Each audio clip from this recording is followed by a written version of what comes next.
Leo natamani tujifunze, somo linasema mambo yanayoweza kuimarisha na kutengeneza mahusiano yako binafsi na Mungu. Kwa hizi dakika 20, Roho Mtakatifu atusaidie. Bwana asifiwe sana.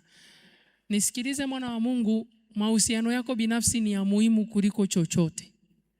Tumekuja kanisani, tunasali kanisa moja, jengo moja, usharika mmoja. Lakini mahusiano na Mungu ni tofauti kila mtu binafsi. Bwana asifiwe sana. Na ibada ya kwanza niliwaambia, unaweza ukaja kanisani ukawa ni mshirika lakini usio na mahusiano na Mungu.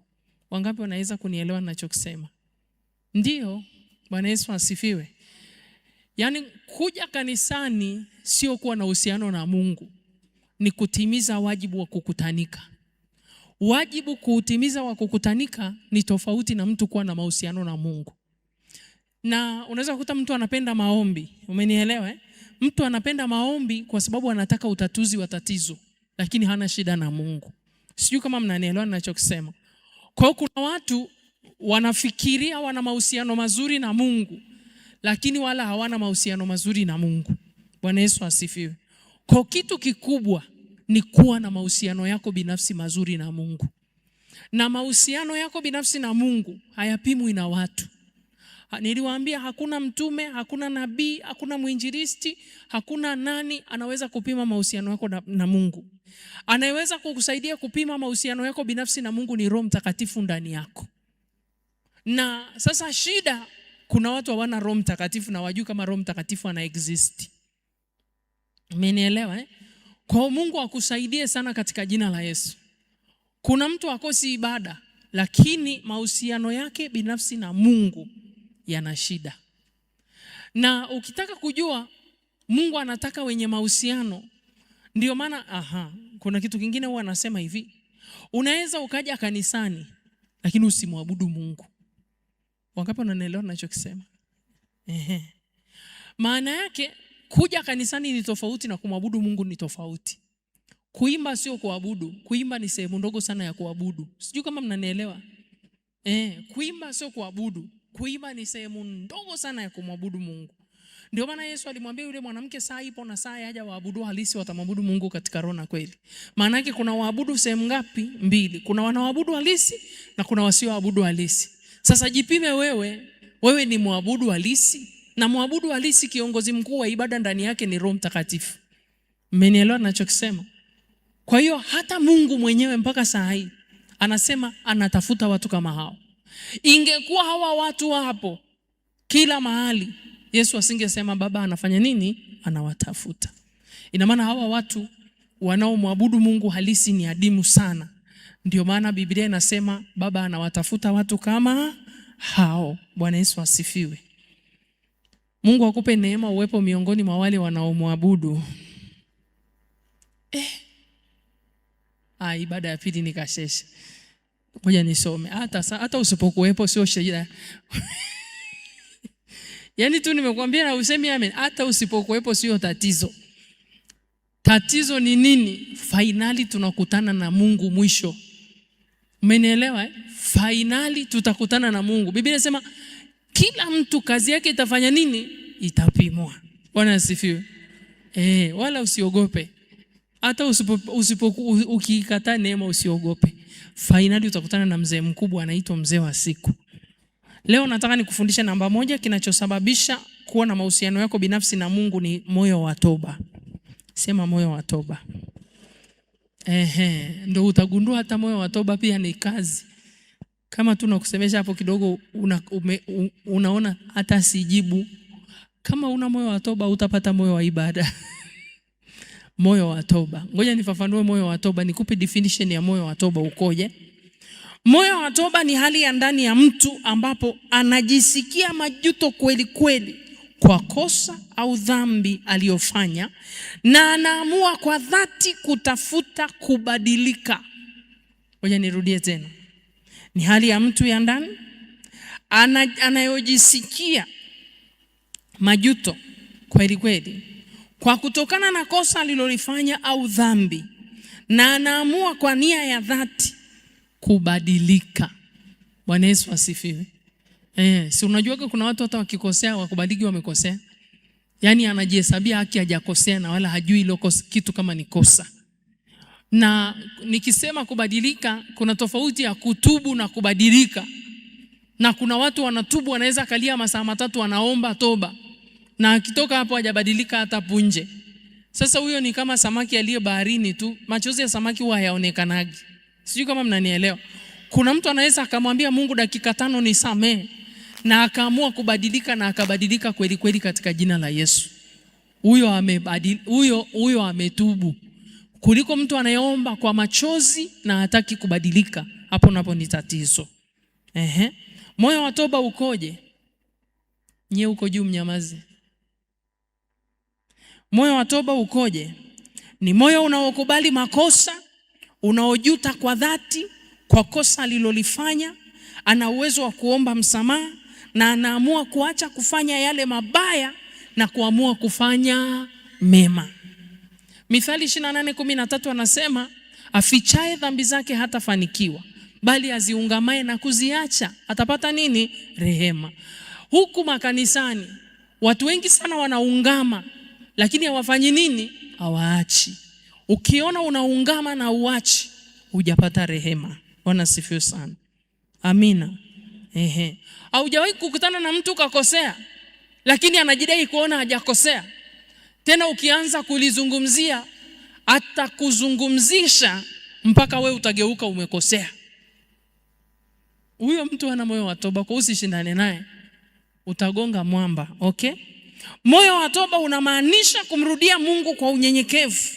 Moyo wa namna hii unamaanisha kuacha dhambi na kuanza kuishi maisha mapya yaliyo mema ya kumpendeza Mungu pamoja na wanadamu. Moyo wa toba sio moyo wa kujihesabia haki, na ni kwa ajili ya kutengeneza. Bwana asifiwe. Kuna watu wanapenda kujihesabia haki kila wakati, wanajiona hawajakosea na hawakosei na hawajawahi kukosea. Huo ni uongo. Hakunaga mtu aliyekamilika hata siku moja. Wote tunakosea. Mgeukie jirani yako wa macho makavu, mwambie hata we una makosa. Yesu akasema wote wametenda dhambi na kupungukiwa na nini? Na utukufu wa Mungu. Kwa hiyo hakuna ambaye hakoseagi. Wewe ukikosea, tubu, acha, endelea mbele katika jina la Yesu. Kuna watu hawakoseagi, wao wanaonaga tu makosa ya wengine. Unaona makosa ya wengine kuliko makosa yako, una kiburi. Nimeongea kitu kigumu Yaani kuna watu wanajua kukosoa maisha ya watu. Yeye anaga shida, anajua kosa la huyu, anajua udhaifu wa huyu, anajua ubaya wa huyu, anajua ubaya wa huyu, anajua ubaya wa huyu, anajua ubaya wa huyu, anajua ubaya wa yule. Alafu anakuambia bora mimi. Wewe ni mchawi. Umehesabu makosa ya watu wote hao alafu unasema bora mimi. Biblia inasemaje? Msihukumu, msije mkahukumiwa. Yaani ukiona unaanza kuhesabu shida ya huyu moja, umemaliza umeenda ya huyu dada, umemaliza umeenda ya huyu mtoto, umeenda ya yule, umeenda ya yule, umeenda ya yule, umeenda ya yule, alafu unamkuta anasema bora hata mimi. Wewe. Yaani hiyo listi uliohukumu, wewe ndo mbaya kuliko wao. Sijui kama unaelewa. Kwa kuna watu wana tabia ya kujihesabia haki, wala hawatakaki kugundua kwamba wanakosea, wala kujiona wana madhaifu. Moyo wa namna hii ni mtu ana kiburi. Yeye hakoseagi, hajui kama anakosea, yeye anaonaga makosa ya wengine. Hakunaga ambaye hakosei. Mwambie jirani yako, hakunaga ambaye hakosei. Moyo wa toba hautafuti ni nani chanzo cha mateso yako au anguko lako. Moyo wa toba una tabia ya kurudi kwa Mungu kibinafsi na kutafuta msaada. Saa hii tunapenda injili ya namna hii. Mtu akipata shida, anaangalia labda bibi yangu alikuwa na shida hii, labda boma niliolewa ina shida hii, labda hii ni roho kutoka kwa mama yangu, au hii ni roho sijui kutoka wapi. Sikiliza. Matatizo mengi mnayopitia ni ya kwenu wenyewe. Hayamuhusu bibi, hayamuhusu babu. Sijui kama mnanielewa ninachokisema. Mmenielewa ninachokisema? Hayamuhusu nani? Hayamuhusu bibi, hayamuhusu babu, hayamuhusu shangazi, hayamuhusu sijui nani. Yanakuhusu wewe. Tengeneza wewe, mabadiliko utayaona. Sema amina. Unajua kuna watu wanaweza kaenda kwenye maombi, alafu akakutana na mtu naye akili yake imepinda. Anakuambia hii shida naona imetoka kwa bibi yako. Hii shida naona imetoka kwa babu yako. Hii shida sijui imetoka kwa shangazi yako. Sijui shida imetoka kwa nani wako. Sikiliza nikuambie. Hiyo roho mbaya unakuta labda wewe ndio unayo, hata bibi yako hajawahi kuwa na roho mbaya kama ya kwako. Uongo kweli? Hawanaga hiyo roho mbaya. Kiburi ulichonacho hata bibi yako hajawahi kuwa na kiburi ulichonacho. Sasa nani amekusababishia shida? Ya kwako, badilika. Bwana Yesu asifiwe. Kuna watu yani tatizo alilonalo anatafuta nani kanisababishia, au anatafuta nani kamloga. Sasa mkitafuta wachawi na wewe utajikuta miongoni mwa wachawi. Maana yake unapohisia watu ubaya, mbaya wa kwanza ni wewe. Sijui kama umeelewa ninachokisema. Mbaya wa kwanza ni nani? Ni wewe. Kwa hiyo moyo wa toba hautafutagi nani ni sababu ya matatizo yako. Kuna mtu tu anafanya biashara. Kuna mtu mmoja akanipigia simu akaniambia, mwalimu, nikamwambia akaniambia nimeota ndoto mbaya. Nimeota bonge la nyoka kwenye duka yangu kaja. Sasa yule nyoka alivyokuja tu, kesho yake nikaacha kuuza. Siku inayofuata nikamwota jirani yangu kaja dukani. Na kuanzia hizo ndoto hakuna biashara, hakuna mauzo kabisa. Kwa hiyo nyoka amelinganishwa na nani? Jirani. Majirani mpo? Majirani mpo? Mgeukie jirani yako, mwambie jirani upo? Ukiota nyoka usinitafute.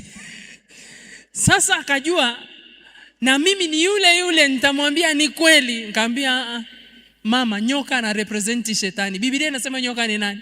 Yule joka wa zamani aitwaye nani? Ibilisi. Kwa hiyo hauhusiani na jirani yako. Bwana asifiwe sana. Kwa ingekuwa ni mtumishi mwingine angemwambia ni kweli yule nyoka alijigeuza, ni jirani. Nikamwambia nenda kaangalie ni wapi wewe umeharibu ukakosa wateja. Saa nyingine mnakosa wateja si kwa sababu jirani amekuloga. Uzembe wako dukani una lugha ya biashara. Sema amina. Unamkuta mtu amenuna utafikiri amemumunya sijui mwarobaini. Karibu, angalia mwenyewe. Tunaondoka, tunaenda kwa watu wenye lugha nzuri. Mpo? Mnasema mteja ni mfalme. Nikija unanipokea kama kibaka. Nitanunua, nitaenda kupokelewa kama mfalme. Taenda kwa mfalme. Wewe ukija unanitreat kama kibaka. Tutanunua kweli? Waswahili wenyewe mmejitengenezea misari, mnasema mteja ni nani? Wewe umekaa dukani kwako. Tunaingia dukani kwako huko kwenye TikTok, unacheka na TikTok. TikTok haitakuchekesha, pesa zetu ndo zinakuchekesha. Usipohudumia wateja vizuri usitafute mchawi. Mchawi ni wewe na simu yako. Ukisema ni kuombea na iombea simu ife, ndo utafanya kazi kwa bidii. Sema amina. Maanake kuna watu simu zikifa ukiwa na kibatan utafanya kazi vizuri. Hata maofisini watu mmewaajiri, wewe unaingia tu reception, unamkuta receptionist anakuambia okay, unasemaje? Anakusikiliza, afana. Mimi namfaya. Akikosa kazi atapata wapi hilo bando? Si kazi anachezea wifi ya ofisini. Mpo? Ndio maana ofisi nzuri zenye utendaji kazi, mtu akiingia anaweka simu yake pembeni, akiondoka anachukua simu yake. Umesikia Eriki? Mtu anachukua simu akiwa anaondoka. Mmenielewa? Simu inayotumika ni ya nini? Sema ya ofisi. Hasa mnaenda kutafuta wachawi. Moyo wa toba hautafutagi nani ni sababu. Unajiangalia wapi ulipopungua. Kama Biblia inavyosema, kumbuka ni wapi ulipoanguka ukatubu. Mmenielewa ninachokisema? Yes. Saa hii wa Kristo tulioko, kila mtu anajihesabia haki. Anatafuta nani amesababisha anguko lake. Kwa mfano tukiamua sasa hivi kukaa Kimandoro, tunatafuta nani amesababisha kanisa haliendi. Nani amesababisha hakuna upako kanisani. We kama una upako unataka nani awe na upako? Kuwa na upako, wote tuwe na upako. Tutaona kanisa lina moto. Sema amina. Yani some Luka mwingine anasema unaona amekuja hivyo?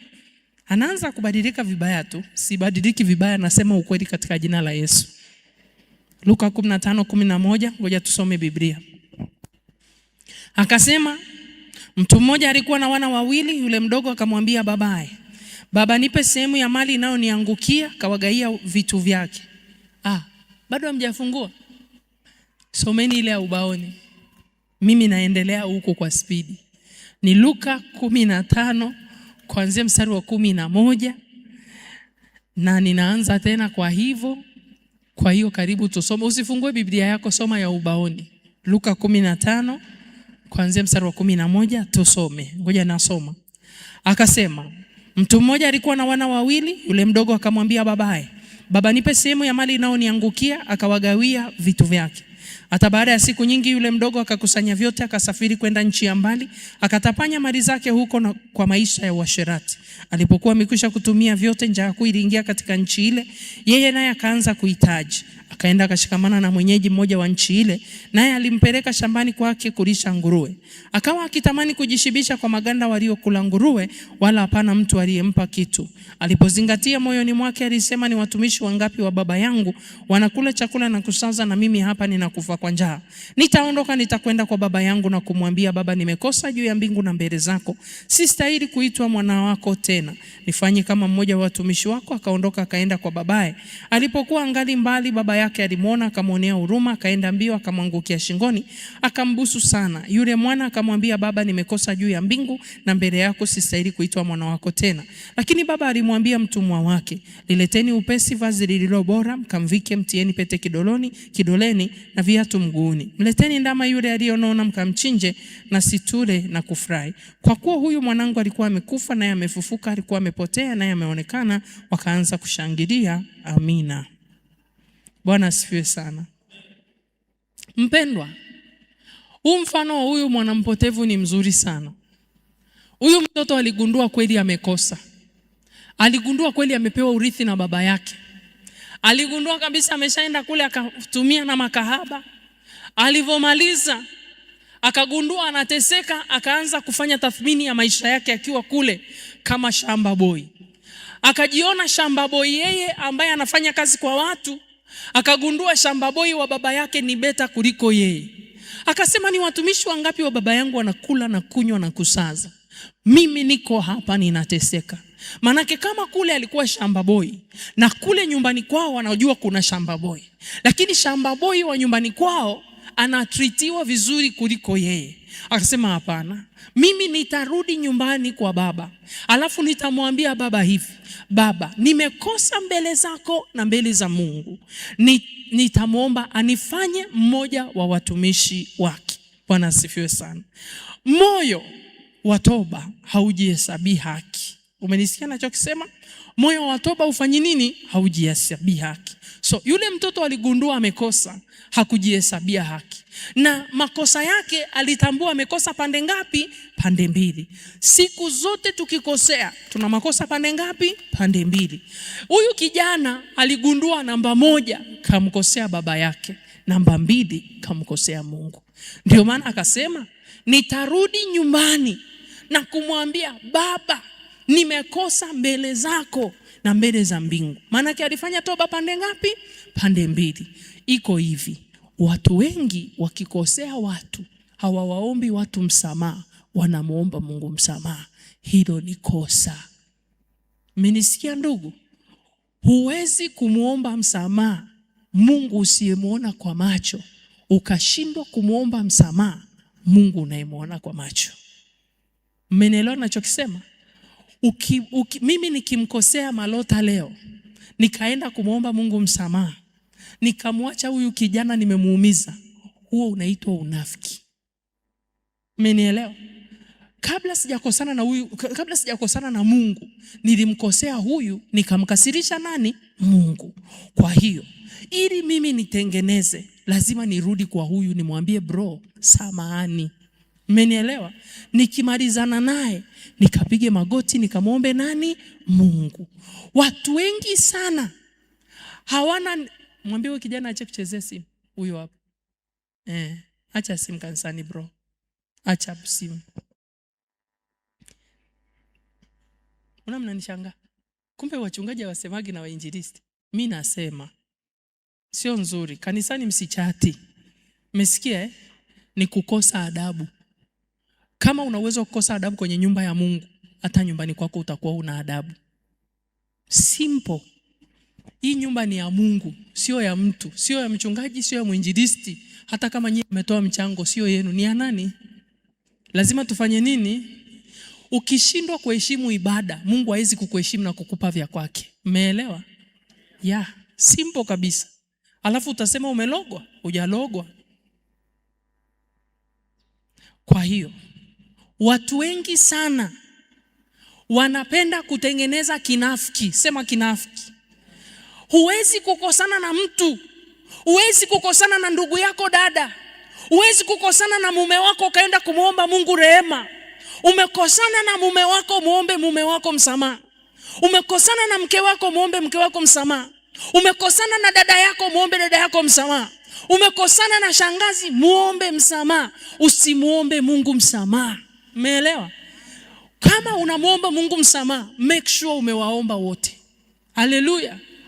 Sasa iko hivi, Biblia inasema kila msimamapo na kusali, sameheni mkiwa na neno juu ya mwingine. Mmenielewa? Alafu anasema kabla hujaichukua sadaka yako na kuileta madhabahuni, rudi, nenda nyumbani kapatane na mshtaki wako.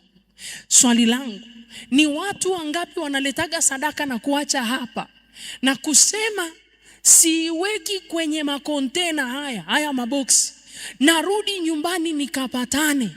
Kwa hiyo kuna sadaka nyingi sana watu wanatoa na hazipokelewi na Mungu, zinaishia kwenye maboksi. Aina ya moyo ulionao msafi unasababisha moyo wako, sadaka yako kupokelewa.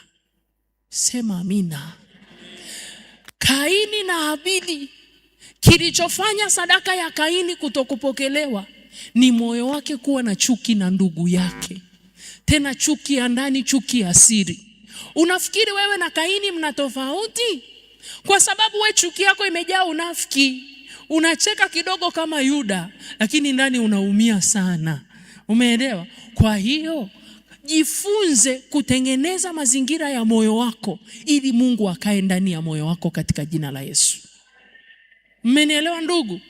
Kuna watu wanafikiri kumkemea shetani ni kupiga makelele, shetani niache, shetani niache, shetani niache. Navunja, nateketeza, nakata, nachinja, na kupiga judo, kareti, moto, nini? Kumshinda shetani ni kutokuwa na vitu vya shetani ndani yako.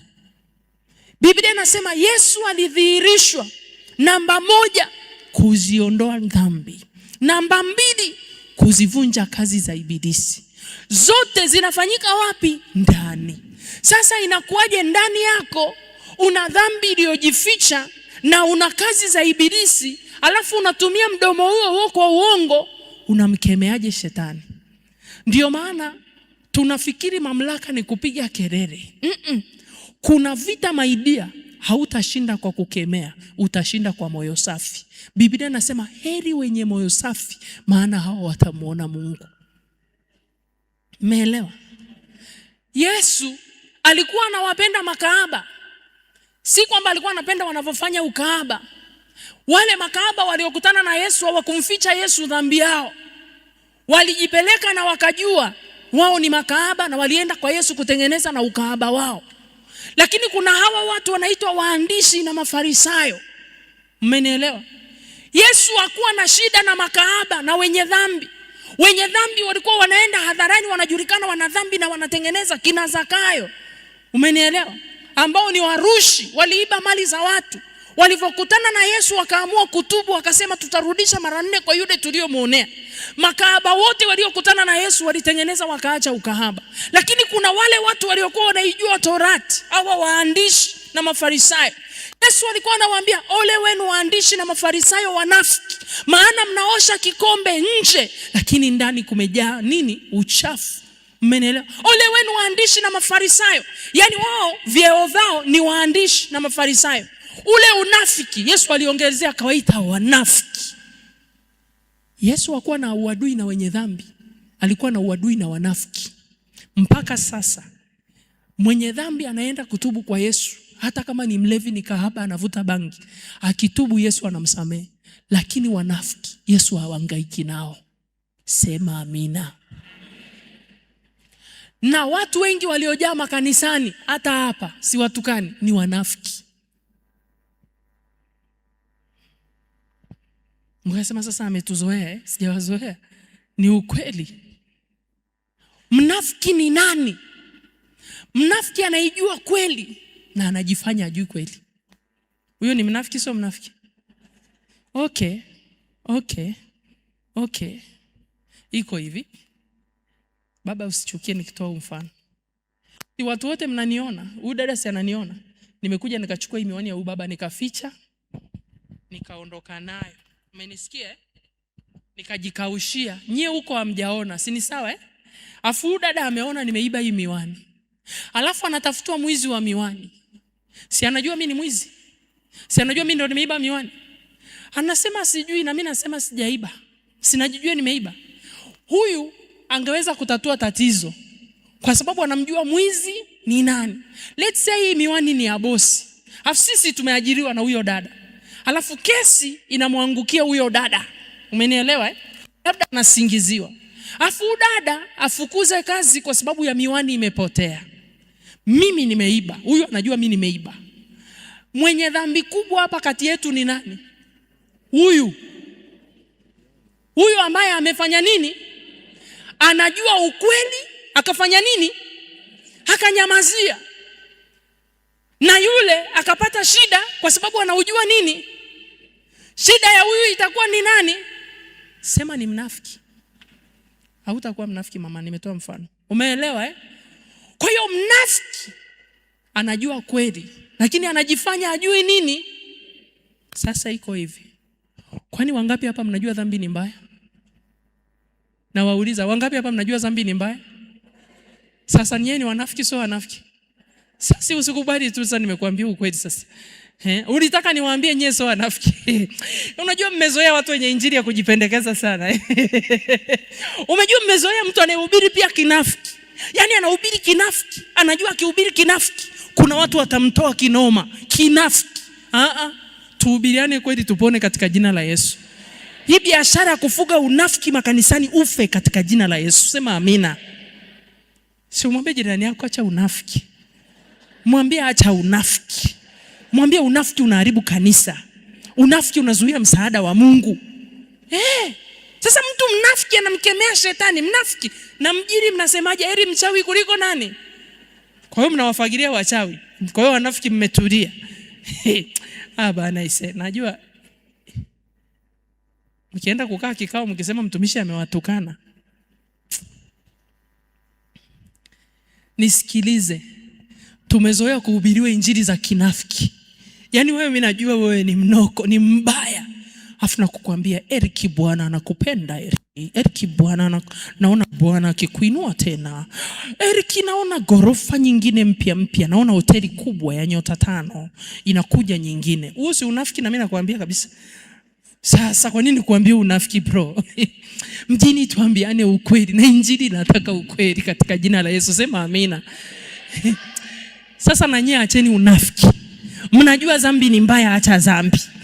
Mnajua Mungu lazima atafutwe, mtafuteni Mungu. Sema amina. Acheni kulalamika maneno sha.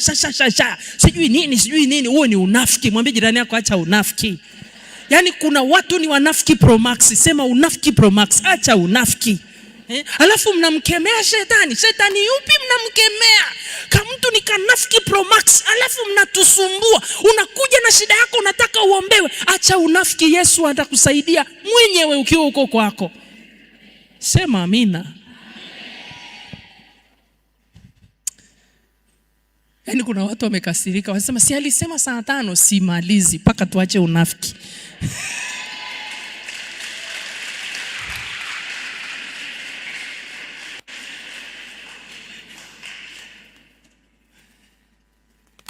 Nisikilize, yani sahi mpaka tumetengenezwa, yani kuna watumishi yani wako automatic yani kwa ajili ya kinafiki tu na mnawapenda. Yani wale wote wanafiki mnawapenda. Jamani, kama mimi nina shida yangu niache nitengeneze. Na we kama una shida yako acha tengeneza. Tukitengeneza wote tutamuona Mungu wote katika jina la Yesu. Yaani makofi ni kidogo kwa sababu wanafiki ni wengi, hawapigi hata makofi.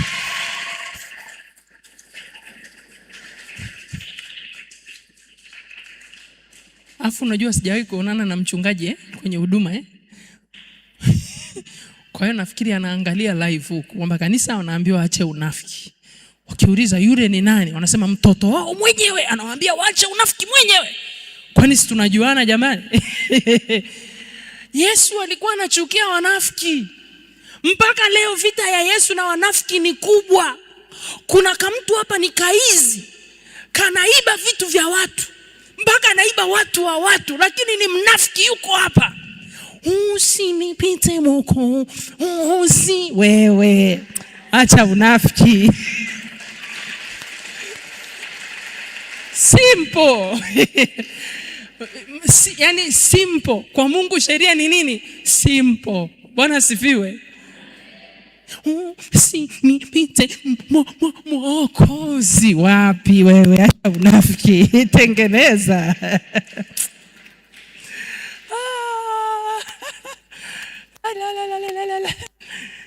Bwana asifiwe. Kwa Yesu alikuwa anachukia nani? Wanafiki. Yaani anajijua yeye ni mbaya, anajijua ana ubaya, lakini hataki pia kuambiwa yeye ni mbaya. Umecheki hiyo ilivyo sasa? Hataki kuambiwa yeye ni nani? Yaani unataka kila mtu akunafikie akwambie yani hakuna mtu kama wewe. Hakuna. Sijawahi kukutana na mtu mzuri kama wewe. Sio kweli? Tuna mabomu. Mwambie jirani tuna mabomu. Tuna mabomu. Kila mtu ana tatizo lake. Tutubu mbele katika jina la Yesu. Amina. Yaani wewe una boriti lako, jirani ana boriti lake, na mimi nina boriti langu. Wote tutubu kama kanisa. Alafu tuendelee mbele tukiwa wasafi. Mungu atatusaidia, tutamuona Bwana katika jina la Yesu. Wangapi wamechukia hata kidogo tu? Hamna aliyechukia? Basi injili sio nzuri. Injili nzuri lazima iwakwaze. Yaani kuna watu wamechukia, lakini kwa sababu anataka kuendelea kuwa mnafiki anasema tu nitajikaza. Nikisema nimechukia itakuwa noma. Wote wanaitikia. Wewe sema tu nimechukia. Bwana asifiwe. Yeah. Kwa Mungu akusaidie tutengeneze. Haleluya. Tufanye nini? Tutengeneze. Tuache biashara tunaleta sadaka. Unachuki na jirani yako, unachuki na mama yako, unachuki na baba yako, unachuki na mtu na unafikiri sadaka inapokelewa. Nisikilize, sadaka haziendagi za watu wenye shida mioyoni. Sema amina. So jifunze kutengeneza kabla hujaja kwenye madhabahu. Haleluya. Kweli sijamaliza kufundisha, lakini nafikiri message sent. Hata kama ni kidogo imefika tu. Yaani hata kama ni kidogo tunagundua tukija kanisani tuwe tu wa kweli. Yaani Yesu amchukii mwenye dhambi. Unajua kuna mtu anakuambia wewe acha dhambi utakufa. Mbona hujafa? Mimi mwenyewe sijafa. Unasaidiwa kila siku uache. Ukigundua una ubaya, unatubu, unaendelea mbele. Unaacha ule ubaya, unaanza upya. Unaacha ule ubaya, unaanza upya. Bwana asifiwe sana. Kwa hii biashara kutishiana, wacha dhambi utakufa usiku, wewe. Mbona watu wanaishi jamani? Mchawi anakuja kwako, ukuta unampisha, akimaliza anafunga mlango na kalio, hajafa. Wewe ndo unateseka. Tusitishiane, tuambizane tu ukweli. Tubu, Mungu akupe neema katika jina la Yesu. Amina. Amina. Amina. Biblia inasema hivi, heri wenye moyo safi. Maana yake amebarikiwa mwenye moyo nini? Safi. Heri misi amebarikiwa. Bwana Yesu asifiwe. Amebarikiwa aliye na moyo safi, maana hao watamuona nani? Kumbe kielelezo cha kumuona Mungu ni moyo wako kuwa msafi. Umenielewa? Sio mpaka ujue kuomba kwa sauti kubwa, sio mpaka unene kwa lugha. Moyo safi tu, maombi simple, unamuona Mungu. Sema amina. Tumefika mahali tunalemazwa. Usipovunja laana babako umuoni Mungu wewe. Lini watu wataona baraka za Yesu ndani yenu? Sijui kama mnanielewa. Kuna vitu vingine vinakutisha kiasi kwamba kuna mtu unamwambia okoka, anamwambia mimi siko tayari kuokoka. Unajua kwa nini yuko tayari kuokoka?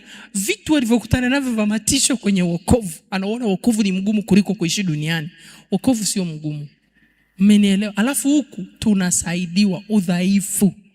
Mungu hakuui. Ukiwa na dhaifu, amua kuacha. Yaani kuanzia leo nimeamua kuacha wizi, nimeamua kuacha sigara, nimeamua kuacha pombe, nimeamua kuacha uzinzi, nimeamua kuacha vyote. Mungu nisaidie. Niko tayari kuanza upya. Mungu anakusaidia. Bwana asifiwe sana. Amen. Amen. Haleluya. Hilo ndilo neno la Bwana. Fupi tu, tusimame tuombe. Tusimame tuombe. Tusimame tuombe. Kwa kweli, tengeneza na watu. Tengeneza na nani? Na watu. Tengeneza na watu. Ishi na watu vizuri. Huwezi kusema unaishi na Mungu vizuri kama umeshindwa kuishi na watu wenye Mungu vizuri. Sijui kama mnanielewa. Yaani kila unayemuona ni jirani yako, kaumbwa kwa sura na mfano wa nani? Wa Mungu. Ishi na watu vizuri. Ishi na ndugu zako vizuri. Huna haja ya kuweka vinyongo. Mmenielewa? Huna haja ya kuweka nini? Vinyongo. Saa hii watu wakikosewa anakimbilia kwenye status. Anamtwanga mtu status. Yaani kwa hiyo kanga za siku hizi, zamani ulikuwa bwana, adui yako unampiga na kanga. Si wamama wa zamani mpo? Mtu anadotimia zote za mafumbo. Ndio maana maisha yako yamekaa kiganga ganga. Unajiuliza nini? Wewe unamfumbia nani na kanga? Yale maneno ni roho yanakaa nyumbani kwako, hayakai kwa jirani. Mpo? Uchawi ni maneno. Mmenisikia? Uchawi ni nini? Sasa hivi unakuta simu zenu zimejaa ubaya. Chuki nichukie, moyo wangu niachie, na anatafutia na kawimbo. Hapo anasindikizia status. Wewe hujaokoka bado. Weka kwenye status yako Mungu ni pendo, apenda watu. Umemaliza. Au mwambie jirani Yesu anakupenda. Huyo jirani ambaye unamuona ni mtesi, Yesu akasemaje amri kubwa? Mpende jirani yako kama nafsi. Hakuna kitu Mungu aligundua kigumu kama kuishi na majirani. Majirani ni wasumbufu, lakini umwambie ufanye nini? Hajakwambia mpende mama yako, hajakwambia mpende baba yako, hajakwambia mpende shangazi. Amesema mpende nani? Yule akifagia na kuwekea uchafu mlangoni. Mungu anakuambia mfanye nini? Pende. Ujue huyo ndiye Mungu. Usimwekee status za mafumbo. Wewe mwekee Yesu anakupenda. Amina. Nataka nikuambie tu leo ukiondoka hapa, mwambie jirani yako, mtumishi anakuambia tuache tu unafiki. Mwambie jirani acha unafiki. Ishi maisha mapya ya kumpendeza Mungu katika jina la Yesu. Haya. Sema Mungu Baba, nasema asante kwa neema yako na rehema zako na upendo wako juu ya maisha yangu. Mungu Baba, nisamehe dhambi zangu, makosa yangu, mabaya yangu. Hata zile dhambi na makosa ya siri watu wasioyajua, naomba unisamehe. Hata zile dhambi ninazoona ni ngumu kuacha, naomba unisamehe. Nisaidie niweze kuziacha katika jina la Yesu. Mungu Baba, nipe neema ya kutengeneza na walioniudhi, walioniumiza na tuliokosana. Nisaidie moyo wangu uwe safi, niweze kukuona katika kila eneo la maisha yangu katika jina la Yesu. Amen.